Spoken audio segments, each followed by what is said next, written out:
Right now on Denver 7 News, Jamestown evacuated. As wild winds whip through Colorado, a new fire sparks.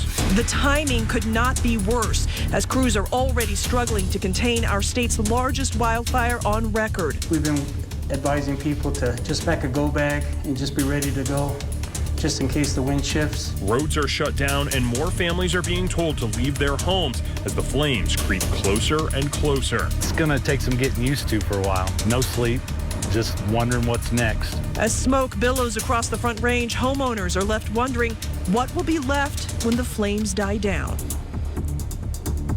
Welcome to this streaming edition of Denver 7 News at 5. I'm Jacqueline Allen. And I'm Jason Grenauer. Thank you so much for joining us. Let's get right to breaking news this evening. A brand new fire in Boulder County is already forcing families out of their homes. The Calwood fire sparked this afternoon. Now the town of Jamestown is under a mandatory evacuation order. Roads and highways are closed and pre-evacuation orders have been issued for surrounding areas. Not to mention, we can see all of this smoke. You can see this live picture here. This comes on an already tough day for Colorado firefighters battling the largest wildfire on record in our state. Sloan Dickey is live in Larimer County with updates from the Cameron Peak fire. But first, we want to get out to Lance Hernandez with an update on the Calwood fire. Lance, this new fire spreading quickly, and you can see it from all over.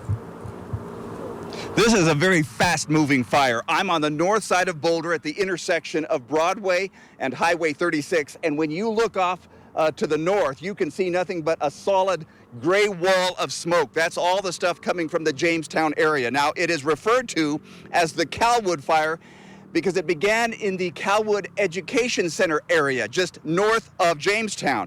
As you mentioned, Jamestown is being evacuated. There are numerous road closures. Now, we shot some video on our way up to Boulder. Let's go ahead and roll that. This was at the Boulder Overlook, just east of town on Highway 36. A number of other people doing the exact same thing.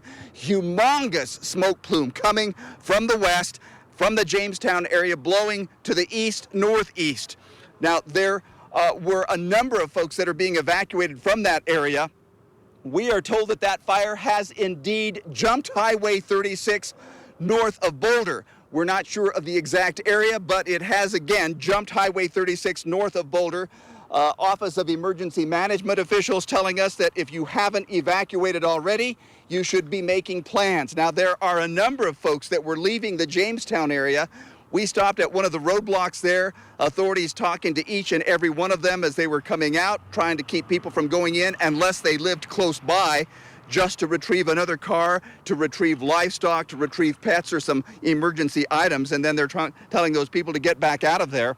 We are also told that an evacuation check-in has been set up at 3460 North Broadway in Boulder, and that if you have livestock that you had to remove from that area, you can take them to the Boulder County Fairgrounds. That's in Longmont. But back live here again, you can see that humongous plume of black smoke, the fire crossing Highway 36 north of Boulder. We will keep our eyes on this and we'll update you as we learn more. Reporting live in Boulder, Lance Hernandez, Denver 7. Lance, thank you so much and stay safe out there. Colorado's largest wildfire on record is growing. High winds, a huge challenge for crews today. The Cameron Peak wildfire has burned more than 187,000 acres so far. That's nearly as large as Denver and Aurora combined. Now, at this point, this fire is just 57% contained. New evacuations today forced more families out of their homes. This map shows the area with mandatory and voluntary evacuation orders. It stretches all the way from the Wyoming border to Horsetooth Reservoir. If you need to evacuate because of the Cameron Peak wildfire, you can head to the Embassy Suites on Clydesdale Parkway. That's in Loveland. Red Cross volunteers there are standing by to help. People in Larimer County are getting a front row seat to view this wildfire's destructive power. For days, they have watched flames cast an eerie orange glow all over the mountains. Denver 7 Sloan Dickey is live there. Sloan, what can you tell us about the latest?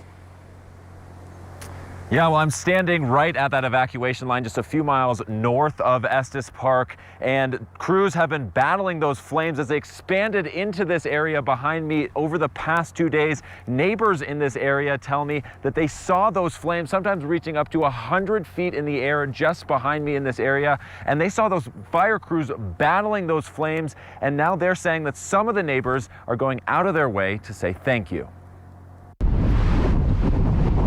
Shifting winds temporarily bringing a sigh of relief. A disaster. There's a lot of houses down there and nobody knows. It's all based on the wind right now. The wind's pushing the Cameron Peak fire towards Estes Park, now howling in the opposite direction, giving the Casey family time to say thank you. Boy, it's just a lot of water, energy drinks, Gatorade. We're getting donuts, cookies, snack bars. Food and water for first responders working overtime to save houses and lives. These guys put their life on the line for us, and it's the least we can do. Their ranch is right on the evacuation line, You can see it for miles. with a clear view of the destruction. It's almost like a sunrise over there. Those mountains were glowing so bright last night, it's lighting up our house. In the coming days, they too may have to leave. We have essentials, family photos, and basics, and the animals close by, ready to go. And off we will go if it needs be. But for now, they are grateful for what they have This is best we can do for now, and we're here to help anybody. and thankful for the people helping to keep it safe. Now, one thing to be clear on, that the winds have been extremely strong all day. It's died down a little bit recently, but all day the winds have been strong, and fire officials tell me that this remains a very erratic and dangerous fire, and telling everyone in this area to stay alert. Reporting live in Estes Park, Sloan Dickey, Denver 7. Sloan, thank you. In Grand County, another wildfire is growing rapidly and prompting evacuations there. The East Troublesome fire sparked north of Hot Sulphur Springs back on Wednesday and has already burned through 17 square miles. Part of State Highway 125 is closed north of Granby, and evacuation orders are in effect for both sides of the highway to the edge of Jackson County. An evacuation center is open at the Inn at Silver Creek in Granby. Colorado